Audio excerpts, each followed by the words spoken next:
X-ray और मैं हूं आपके साथ मृदुल शर्मा। और आज मैं आपको बहराइच में हुई बर्बरता का सच दिखाने वाला हूं। इस सच को आप सुनेंगे तो कांप जाएंगे, देखेंगे तो आपके होश उड़ जाएंगे।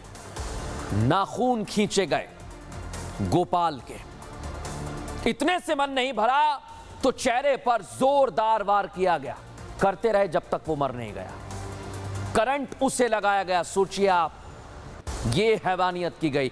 इतने से मन नहीं भरा, उसकी सांसें चल रही थीं तो उसे गोलियों से भून डाला। दर्शकों सोचिए आप, ये बर्बरता की गई है बहराइच में राम गोपाल के साथ। कसूर क्या था ये आपको बताऊंगा, पोस्टमार्टम रिपोर्ट क्या कह रही है ये भी आपको बताऊंगा, और योगी आदित्यनाथ का एक्शन क्या है ये भी आपको बताऊंगा। लेकिन जरा आप सोचिए, हिंदुस्तान जहां करीब 80% हिंदू आबादी है, वहां अब कैसे हिंदुओं का जीना दुश्वार होता जा रहा है। जबकि भारत वो देश है जो दुनिया में सद्भावना और विश्व कल्याण की बात करता है। हम सब यही सुनकर बड़े हुए हैं। लेकिन अब यहां कट्टरपंथी सोच दिन ब दिन इतनी बढ़ती जा रही है कि इसका अंदाजा नहीं लगाया जा सकता। दर्शकों, इसका जीता जागता उदाहरण बहराइच की हिंसा है। बहराइच में हिंसा हुई। हिंसा मामले में राम गोपाल मिश्रा जो आपको दिखाई दे रहा है, इसकी पोस्टमार्टम रिपोर्ट की जानकारी सामने आई है। और यह रिपोर्ट चीख चीख कर गवाही देती है कि कट्टरपंथियों ने राम गोपाल मिश्रा के साथ बर्बरता की सारी हदें पार कर दी। दर्शकों, पोस्टमार्टम रिपोर्ट में जो कुछ भी लिखा हुआ है, जो कुछ सामने आया है, उसे देखकर सुनकर तो यही लगता है कि ऐसा कैसे कोई कर सकता है। रूह कांप उठेगी आपकी, क्योंकि उसे ना सिर्फ जान से मारा, बल्कि उसे मौत देने से पहले इतनी बुरी तरह तड़पाया गया कि कोई बड़े से बड़ा दुश्मन भी किसी के साथ ऐसा ना करे।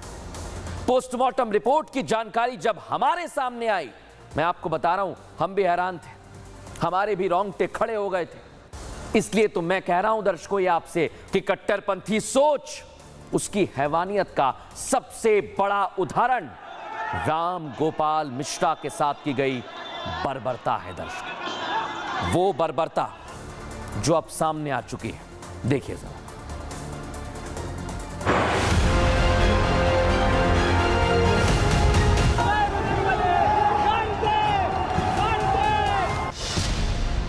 मौत से पहले राम गोपाल को तड़पाया, जमीन पर ही राम गोपाल को नरक दिखाया। असहनीय दर्द से गोपाल कराहता रहा, फिर भी कट्टरपंथियों का कलेजा मुंह को नहीं आया। बर्बरता से राम गोपाल ने तोड़ दी सांसें।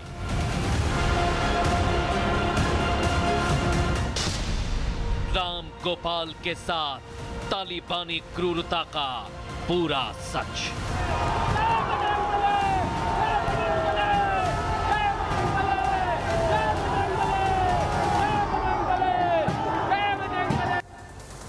देखा दर्शकों आपने, लेकिन ये पोस्टमार्टम रिपोर्ट और क्या कहती है, आइए जरा आपको बता देता हूं। ये आप देखिए, राम गोपाल मिश्रा के शरीर में 20 से 25 छर्रे धंसने की पुष्टि हुई है। ऐसा ही कुछ राम गोपाल के चेहरे, गाल और सीने में छर्रे धंसे हुए मिले। डॉक्टर्स भी घबरा गए थे। राम गोपाल के कंधे के नीचे गोली मारी गई। इतने से भी मन नहीं भरा, राम गोपाल की मौत की पुष्टि के लिए गोली मारी गई। सोचिए जरा, गोली मारने से पहले उसको बेरहमी से मारा गया। राम गोपाल के एक अंगूठे पर जलने के निशान भी मिले। सोचिए आप, राम गोपाल के नाखून खींचने की पुष्टि हुई है। सोचिए आप कि क्या करना चाहते थे, किस तरह की तालिबानी सोच थी। उसके माथे पर कट था, चोट के निशान भी मिले हैं दर्शकों। बाईं आंख के पास ठोस हथियार से वार के निशान मिले हैं। और राम गोपाल की मौत का कारण हेमरेज बताया गया है। लेकिन जो ये रिपोर्ट सामने आई, जो हमारे सूत्र बता रहे हैं दर्शकों, वही सबसे ज्यादा चौंकाने वाली है। इसलिए हमने इस पर सीएमओ से भी बात की। वो क्या कह रहे हैं सुनवाता हूं आपको। मल्टीपल पिलेट इंजरी के कारण एक्सेसिव हैमरेज और शॉक से उस व्यक्ति की मृत्यु हुई है। करीब 25-30 छर्रे उसको लगे थे और उसके कारण एक्सेसिव हैमरेज के कारण उसका देहांत हुआ। सिर पे एक चोट है बाईं आंख के ऊपर जी, और पैर में बर्न के निशान है बड़े वाले अंगूठे में। दर्शकों, बहराइच दंगे की खबर सबसे पहले हम ही ने आपको दिखाई थी, हमने आपके सामने रखा था वो, लेकिन उस वक्त ना आपको पता था और ना हमें कि बहराइच में कट्टरपंथी किस क्रूरता की सारी हदों को पार कर सकते हैं। अब आपको वो जगह मैं दिखाने वाला हूं जहां ये सब कुछ हुआ है। देख लीजिए आप, वो घर जहां राम गोपाल ने तड़प तड़प कर दम तोड़ दिया, वो अकेला था। कट्टरपंथी बड़ी संख्या में थे इसी जगह पर, इसी घर में, और गोपाल की गलती सिर्फ इतनी थी कि वो हिंदू था और उसने एक झंडे को निकाल लिया था। वो दुर्गा मूर्ति विसर्जन यात्रा का हिस्सा था। उसने इस यात्रा के दौरान भगवा झंडा लहराया था। दर्शकों, क्या इसके लिए इतनी बुरी और बर्बरता से उसे सजा दी गई है? लेकिन आप सोचिए दर्शकों कि इतना सब कुछ हो गया, लेकिन अभी तक कई लोगों के मुंह नहीं खुले हैं। लेकिन मैं आपको आज वो तस्वीर दिखाने वाला हूं। हमारे सहयोगी वैभव पहुंचे ग्राउंड जीरो पर जहां ये सब कुछ हुआ। वो रिपोर्ट आप देखिए।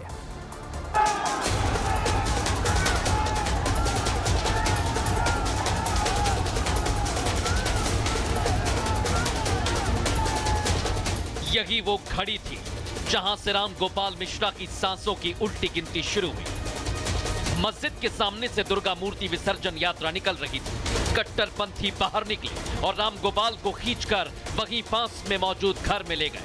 फिर वहां जो हुआ उसकी गवाही पोस्टमार्टम रिपोर्ट ने दे दी है। रिपोर्ट से जो कुछ भी निकलकर सामने आया, उसके बाद हमारी टीम ने उस घर का रुख किया जहां इस तालिबानी क्रूरता को अंजाम दिया गया था।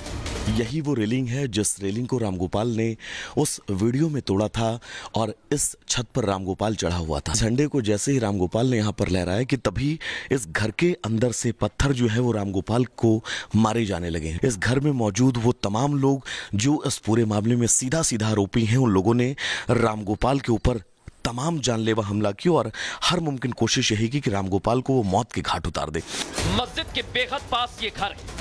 इसी घर में राम गोपाल मिश्रा को तड़पाया गया, लेकिन कोई उसे बचा नहीं पाया। आज की तमाम बोतलें जो हैं वो टूटी हुई हैं क्योंकि जब भीड़ उग्र हुई, उस भीड़ ने इस घर पर पथराव किया। उस भीड़ ने इस घर पर जो है वो कांच की तमाम बोतलें जो हैं वो फेंक कर मारी।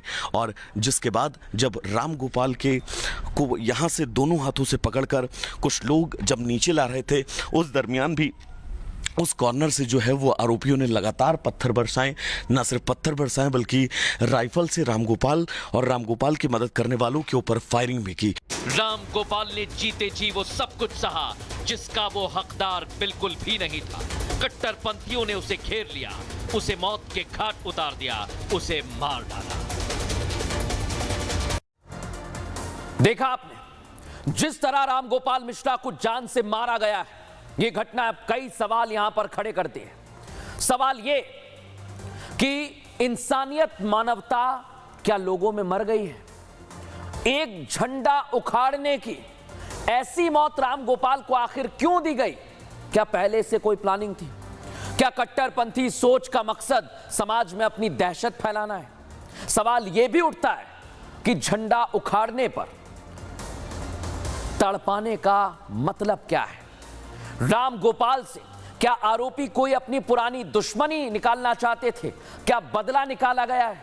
अब इसकी जांच पड़ताल भी की जा रही है दर्शकों। और इसलिए मैं कह रहा हूं कि सीएम योगी आदित्यनाथ अब शांत नहीं रहने वाले। पहले ही दिन वो इस मामले पर अपने अफसरों को भेज चुके हैं, नजर बनाए हुए हैं। पुलिस प्रशासन के आला अधिकारी बैठक कर चुके हैं। ADG law and order Amitabh Yash Bahraich में थे। अमिताभ यश ने खुद मोर्चा संभाला हुआ था और इलाके में शांति व्यवस्था अभी स्थापित की गई। अभी इलाके में दर्शकों फ्लैग मार्च की तस्वीर आपको दिखा रहा हूं। यह बहराइच की ताजा तस्वीर है। अभी भी वहां पर पुलिस की मुस्तैदी है। डीजीपी प्रशांत कुमार ने बहराइच की घटना की समीक्षा की है। जिम्मेदार पुलिसकर्मी और अधिकारियों की रिपोर्ट भी तलब की गई है। इतना ही नहीं, वीडियो कॉन्फ्रेंसिंग कर अधिकारियों को जरूरी दिशा निर्देश दिए हैं। और इसके बाद एक और तस्वीर, सीएम योगी ने दर्शकों पीड़ित परिवार से मुलाकात की। वो बूढ़े मां बाप और राम गोपाल की पत्नी राम गोपाल के जाने से बेहद दुखी हैं। उन्होंने सीएम योगी के सामने दर्द बयां किया। योगी से बातचीत के दौरान राम गोपाल के माता पिता की आंखों में आंसू छलक पड़े। पीड़ित परिवार ने सीएम योगी से खून का बदला खून से लेने की मांग कर डाली। राम गोपाल का परिवार गोली का बदला गोली से चाहता है और सीएम योगी ने भी इस बात को सुना है। इस रिपोर्ट में दिखाता हूं।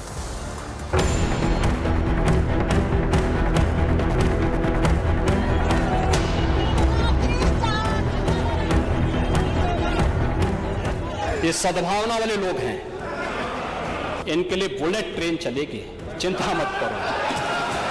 और उस बुलेट ट्रेन की तैयारी की जा रही है। सीएम योगी आदित्यनाथ ने यह बयान यूपी विधानसभा में दिया था। मुद्दा था गोमती नगर में बारिश के बाद सड़क पर जमा पानी से महिलाओं से छेड़छाड़ करने का। तब योगी ने साफ शब्दों में कहा था कि आरोपियों पर अब बुलेट ट्रेन चलेगी। बहराइच हिंसा मामले पर केवल पीड़ित परिवार ही नहीं, उत्तर प्रदेश ही नहीं, पूरा देश जल रहा है। ऐसे में अब सीएम योगी से बुलेट का बदला बुलेट से लेने की मांग हो रही है। आरोपी पर बुलेट ट्रेन चलाने की मांग परिवार वाले कर रहे हैं। फांसी इनका घर गिरना चाहिए, फांसी हुई है। तो जितनी गोली हमारे भाई को मारी गई उतनी उनको भी मारी जाए। बस बदला खून होगा, खून का बदला खून, खून का बदला खून ही होना चाहिए। खून के बदला खून। हमारा बड़ा भाई गया है तो गोली का बदला गोली से ही लिया जाएगा। यह है सरफराज उर्फ रिंकू, राम गोपाल मिश्रा की हत्या का मुख्य आरोपी। इसकी भोली सी शक्ल देखकर इसके मंसूबों का अंदाजा लगाना मुश्किल था, लेकिन इसी सरफराज पर राम गोपाल की हत्या का सुरूर चढ़ा का। लेकिन आरोप है कि इसी सरफराज ने राम गोपाल के साथ सारी बर्बरता की हदें पार कर दी। सबकी निगाहें अब सीएम योगी पर टिकी हैं। योगी पहले दिन से लेकर अब तक बार बार कह रहे हैं कि आरोपियों को बख्शेंगे नहीं। अब सबको इसी एक्शन का इंतजार है। इंतजार है राम गोपाल के लिए बह रहे आंसुओं का हिसाब कट्टरपंथियों से लेने का। दर्शकों, बहराइच में हुई हिंसा की तस्वीर हमने आपको दिखाई।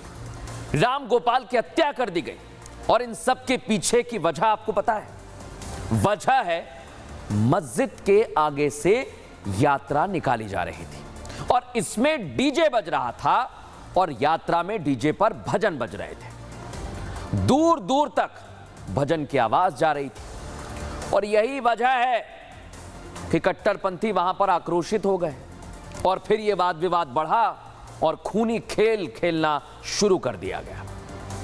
इधर कर्नाटक हाईकोर्ट ने दर्शकों आज एक फैसला दिया है। क्या है वो? साफ कहता है फैसले में, जय श्री राम के नारे लगाने से या डीजे पर भजन बजाने से किसी की भावनाएं आहत नहीं होती हैं। यानी अगर कोई शख्स गुजर रहा है मस्जिद के सामने से, नारा लगा रहा है, भजन बजा रहा है, सुन रहा है, तो इसमें उपद्रव, दंगे, मारपीट का कोई औचित्य नहीं है, कोई मतलब नहीं है। यह कर्नाटक हाईकोर्ट का कहना है, दर्शकों टिप्पणी है। लेकिन कुछ कट्टरपंथी सोच रखने वाले लोग ऐसे हैं जो गुंडाई पर उतर आते हैं, जान लेने तक पर उतारू हो जाते हैं। सोचिए जरा। लेकिन आपको आज मैं ये फैसला बता रहा हूं और ये फैसला आपको सुनना चाहिए, समझना चाहिए। ऐसा मैं क्यों कह रहा हूं दर्शकों? इसके पीछे की वजह है ये है, दक्षिण कन्नड़ के 2 लोग रात में मस्जिद में घुस गए। दर्शकों, क्या हुआ? मस्जिद में घुसकर जय श्री राम के नारे लगाए गए। उन पर ऐसा आरोप लगा है। दोनों लोगों को कर्नाटक पुलिस ने गिरफ्तार कर लिया। गिरफ्तारी के बाद पुलिस ने आईपीसी की धारा 295 के तहत उन पर केस भी दर्ज कर लिया। धार्मिक भावनाएं आहत करने के मामले में उन पर एफआईआर दर्ज हो गई। इतना ही नहीं दर्शकों, आरोपियों ने मामला खारिज करने की याचिका कोर्ट में लगाई। कर्नाटक सरकार ने याचिकाकर्ताओं की याचिका का विरोध किया और इस मामले में गहराई से जांच की मांग कर डाली। याचिकाकर्ताओं का मस्जिद में सार्वजनिक स्थान होने का तर्क सामने आया। कर्नाटक हाईकोर्ट ने आरोपियों की दलील को स्वीकार किया। कर्नाटक हाईकोर्ट ने दलील को स्वीकार करते हुए कहा कि अगर आप नारा लगाते हैं तो इससे कोई दिक्कत नहीं होनी चाहिए। लेकिन आप सोचिए दर्शकों, ये कर्नाटक में सरकार, आप सोचिए सरकार को दिक्कत हो रही है, लेकिन सरकार क्या तुष्टीकरण कर रही है, वो इस रिपोर्ट में दिखाता हूं।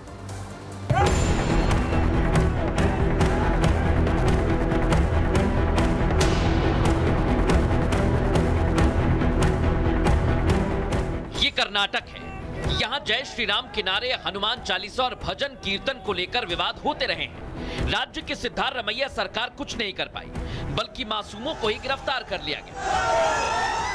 ये सिद्धारमैया सरकार की नाकामी है, क्योंकि कर्नाटक हाई कोर्ट का एक फैसला आया जो कट्टरपंथियों की सोच के मुंह पर तमाचा है। कर्नाटक में सनातन विरोधियों की फौज बढ़ती जा रही है और मुख्यमंत्री सिद्धारमैया चुप्पी साध कर बैठे हैं। जय श्री राम के नारे लगने से कट्टरपंथियों को तकलीफ होती है। इससे पहले भी बेंगलुरु में कुछ कट्टरपंथियों ने एक दुकानदार की पिटाई सिर्फ इसलिए कर दी क्योंकि वो अजान के वक्त हनुमान भजन सुन रहा था। इसके बाद ये मुद्दा कर्नाटक विधानसभा में उठा। विपक्ष ने कानून व्यवस्था बनाने में कांग्रेस सरकार को फेल बताया। अब एक बार फिर ऐसा ही मामला सामने आया। फिर कर्नाटक की कांग्रेस सरकार पर तुष्टीकरण की सियासत के आरोप लगने लगे और बीजेपी ने अब कर्नाटक हाई कोर्ट के इस फैसले का खुले दिल से स्वागत किया है। देखिए, कोर्ट के निर्णय का मैं सम्मान करता हूं और बीजेपी का खुद ये मानना रहा है कि पूरे देश में कोई भी एरिया जो है वो मुस्लिम एरिया या हिंदू एरिया नहीं कहला सकता। इस देश की पूरी भूमि, हर इंच की भूमि जो है वो भारत माता की भूमि है। कर्नाटक हाई कोर्ट के इस फैसले पर हिंदू धर्मगुरुओं और मौलानाओं के बीच जंग छिड़ गई है। तो इसलिए मेरा मानना है जब वो अपराध नहीं है तो जय श्री राम कैसे अपराध हो गया भाई? जय श्री राम बोलना यह बिल्कुल ऐतिहासिक निर्णय है और कट्टरपंथियों के लिए एक बहुत बड़ा संदेश है और कट्टरपंथियों को शायद मैं आशा करता हूं कि उनको सद्बुद्धि आएगी। ये बड़ा अफसोसनाक बयान है और इसको अगर आपत्तिजनक भी कहा जाए तो उसमें कोई दो राय नहीं है, क्योंकि अगर कोई मुसलमान ये कहे कि मंदिर में जाकर अजान देना या मंदिर में जाकर अल्लाह अकबर के नारे लगाना ये किसी की धार्मिक भावनाएं इससे आहत नहीं होती कि तो क्या समाज इसको एक्सेप्ट करेगा? इसलिए मैं मानता हूं कि कर्नाटक हाई कोर्ट को अपना ये फैसला वापस लेना चाहिए। इस तरह के फैसले से सामाजिक ताना बाना खराब होगा। धर्म मजहब को लेकर छिड़ी इस लड़ाई को थामने की जरूरत है ताकि दंगे फसाद कम हो और देश आगे बढ़े। लेकिन दर्शकों, सनातन के विरोध की चिंगारी सिर्फ कर्नाटक तक सीमित नहीं है। पूरे दक्षिण भारत में मानो सनातन के विरोधियों की फौज सी खड़ी हो रही है। आंध्र प्रदेश के इलाके से एक तस्वीर सामने आई है। अन्नामय्या जिले में कट्टरपंथियों ने हनुमान मंदिर पर हमला बोल दिया और मंदिर को कुछ कट्टरपंथियों ने बुरी तरह तोड़ दिया। दर्शकों, तस्वीर आपके सामने है, लेकिन आप सोचिए कौन लोग हैं जो मंदिर के अंदर मौजूद हनुमान जी की प्रतिमा को नुकसान पहुंचाना चाहते हैं। इसलिए तो बार बार यह सवाल उठ रहा है कि पूरे देश में यह क्या चल रहा है? सनातन के खिलाफ आखिर जहर क्यों उगला जा रहा है? सनातनियों को अलग अलग तरीके से क्यों टारगेट किया जा रहा है? मंदिर मूर्ति पर क्यों हमला बोला जा रहा है? यह सवाल बहुत बड़ा है दर्शकों। अब देखना यही होगा कि इस मामले में क्या एक्शन लिया जाता है, क्योंकि बहराइच में भी सीएम योगी ने एक्शन के आदेश दे दिए। बहरहाल अब खबरों में आगे बढ़ेंगे और आज की सबसे बड़ी और एक और अहम खबर मैं आपको दिखाने वाला हूं। खबर है, भारत ने पाक में खूंटा गाड़ दिया है। विदेश मंत्री एस जयशंकर पहुंचे, लेकिन उन्होंने पाकिस्तान को आज पाकिस्तान के अंदर से ही लताड़ा है। क्या कहा है, आज एक एक जानकारी आपको देने वाला हूं, क्योंकि आज की तस्वीर आपको देखनी चाहिए। विदेश मंत्री डॉक्टर सुब्रमण्यम जयशंकर पाकिस्तान के दौरे पर हैं दर्शकों, और करीब 9 साल बाद किसी भारतीय विदेश मंत्री के पाकिस्तानी दौरे को पूरी दुनिया ने देखा, पूरी दुनिया की निगाहें। साल 2015 था, आपको बता रहा हूं, लिख लीजिए।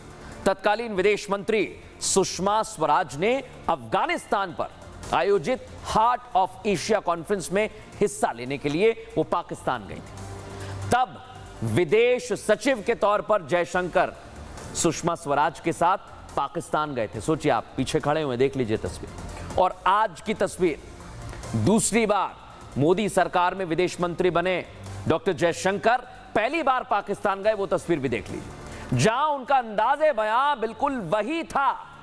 इस्लामाबाद पहुंचते ही उनके स्वागत के बाद एक स्वैग वाली तस्वीर भी सामने आई दर्शकों। उन्होंने चश्मा बदला है और यह चश्मा बदलने की तस्वीर जरा देख लीजिए आप। पूरे पाकिस्तान में इससे हलचल पैदा हो गई क्योंकि उन्होंने अपने स्पेक्स उतारे और फिर जो चश्मा लगाया, देखिए आप। पीएम मोदी के दूत बनकर गए, लेकिन इस तस्वीर ने पाकिस्तान में हलचल मचा दी। पाकिस्तान में ना सिर्फ अपने बयानों से उन्होंने आतंकिस्तान को लेकर भारत के रुख को साफ कर दिया है, बल्कि बंटवारे से पहले वाले अखंड भारत के उस हिस्से पर भारतीयता के प्रतीक को भी स्थापित कर दिया है। और सबसे बड़ी बात यही है दर्शकों, इसी का इंतजार था और हुआ भी वही, इस रिपोर्ट में दिखाते हैं।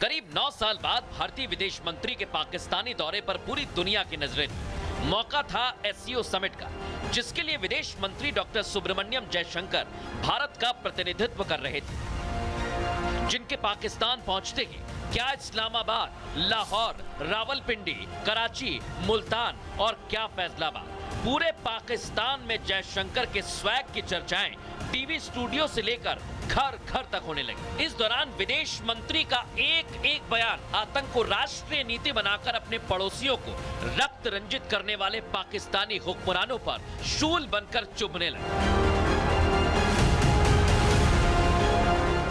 तो वहीं दिल्ली से पीएम मोदी का संदेश लेकर इस्लामाबाद पहुंचे जयशंकर ने पाकिस्तान की जमीन पर भारतीयता के प्रतीक को सदा के लिए स्थापित कर दिया, जहां उन्होंने शहबाज के मुल्क में भारतीय उच्चायोग परिसर में अर्जुन का पौधा लगाया, जो कि पीएम मोदी के एक पेड़ मां के नाम की मुहिम का हिस्सा है। इसी तरह महज 24 घंटे के लिए पाकिस्तान में रहकर जयशंकर ने मोदी सरकार की और भी कई नीतियों का झंडा गाड़ दिया। झंडा तो गाड़ दिया है दर्शकों। पीएम मोदी के दूत ने अपने सबसे ताकतवर नेता के मंत्र को दोहराया भी, और हम ऐसा इसलिए कह रहे हैं क्योंकि इस्लामाबाद में एससीओ समिट के दौरान विदेश मंत्री ने पाकिस्तान के 3 शैतानों का जिक्र किया, ईविल्स। ठीक उसी तरह जैसे पीएम मोदी ने पिछले साल स्वतंत्रता दिवस के मौके पर लाल किले की प्राचीर से देश की राजनीति में 3 बुराइयों का जिक्र किया था। पहले आप ये बुराइयों सुनिए, पहले आप इन बुराइयों को सुनिए, फिर आपको बताता हूं कि क्या कहा जयशंकर ने। अगर सपनों को सिद्ध करना है, संकल्प को पार करना है, तो हमें ये आंख में चोली बंद करके, आंख में आंख मिला करके 3 बुराइयों से लड़ना बहुत समय की मांग है। इसलिए मेरे प्यारे परिवारजनों, हमें इन 3 बुराइयों के खिलाफ पूरे सामर्थ्य के साथ लड़ना है। भ्रष्टाचार, परिवारवाद, तुष्टीकरण। तो 3 बुराइयां तो आपने सुन ली, लेकिन आज जयशंकर ने, सुब्रमण्यम जयशंकर ने पाकिस्तान को लताड़ा है और 3 शैतानों का जिक्र किया है, वो आपको जरूर सुनने चाहिए। सुनिए जरा। हमारे प्रयास तभी आगे बढ़ेंगे जब चार्टर के प्रति हमारी प्रतिबद्धता दृढ़ रहेगी। ये स्वयं सिद्ध है कि विकास और वृद्धि के लिए शांति और स्थिरता की आवश्यकता होती है। जैसा कि चार्टर ने कहा है, इसका अर्थ है 3 बुराइयों का मुकाबला करने में दृढ़ और समझौता न करना। यदि सीमाओं के पार की गतिविधियों को आतंकवाद, चरमपंथ और अलगाववाद के रूप में चिन्हित किया जाता है, तो वे समानांतर रूप से व्यापार और जप्रवाह, कनेक्टिविटी और लोगों से लोगों के आदान प्रदान को प्रोत्साहित करने की संभावना नहीं रखते हैं। तो आतंकिस्तान को अब तो यह बात समझ जानी चाहिए कि अब आतंक के रास्ते को छोड़े और विकास की रफ्तार को पकड़े। फिलहाल न्यूज का एक्सरे में इतना ही, लेकिन आज एक महत्वपूर्ण बात आपको बता रहा हूं। 18 अक्टूबर को आपको जिसका सबसे ज्यादा इंतजार है, राष्ट्र सर्वोपरि सम्मेलन आ गया है। आप जरूर जुड़िएगा 9 बजे से लगातार 18 अक्टूबर को। नमस्कार।